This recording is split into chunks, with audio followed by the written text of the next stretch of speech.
Exercice 61, page 209. Compétences cherchées. Alors les vecteurs U, V, W, K, R et S sont représentés dans le repère ci-dessous. Donc on les voit de différentes couleurs. Premièrement, lire graphiquement les coordonnées des vecteurs U, V, W, K, R et S. Alors pour le vecteur U, si on lit ses coordonnées, on voit en abscisse que ça augmente de 3 et en ordonnée que ça augmente de 2. Donc j'ai bien plus 3 et plus 2. Pour le vecteur V, je vois qu'en abscisse, je recule de 2. Et en ordonnée, je descends de 4. J'ai donc moins 2 et moins 4. Pour W,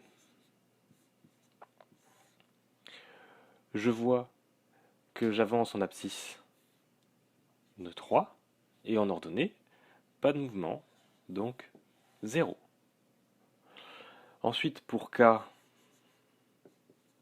pour le vecteur K, comme pour le vecteur W, j'ai ici donc un vecteur qui est horizontal. Donc j'ai une abscisse ici de 4 et une ordonnée de 0. Pour le vecteur R, je vois qu'il est vertical, donc abscisse 0, et je descends de 5. Donc ça fait moins 5.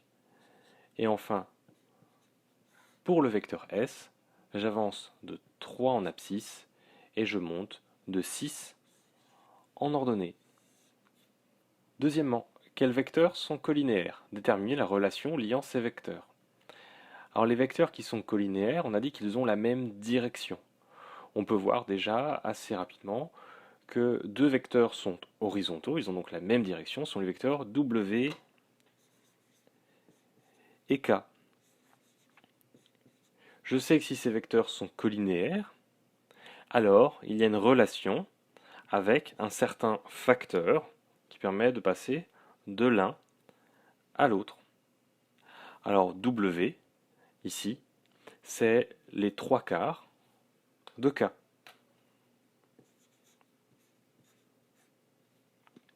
Si je regarde, W fait 3 et K fait 4. Donc si je fais les 3/4 de 4, j'ai bien W qui vaut 3 en abscisse. Et si je regarde aussi, V et S ont également la même direction. Le vecteur V et le vecteur S sont liés. Alors ici, le coefficient, si on regarde donc, par rapport aux coordonnées, donc je vais avoir déjà un sens qui est opposé, donc un signe négatif. Et si on regarde, V vaut 2 tiers. Donc la norme de V, c'est 2 tiers la norme de S. Donc le vecteur V est égal à moins 2 tiers du vecteur S.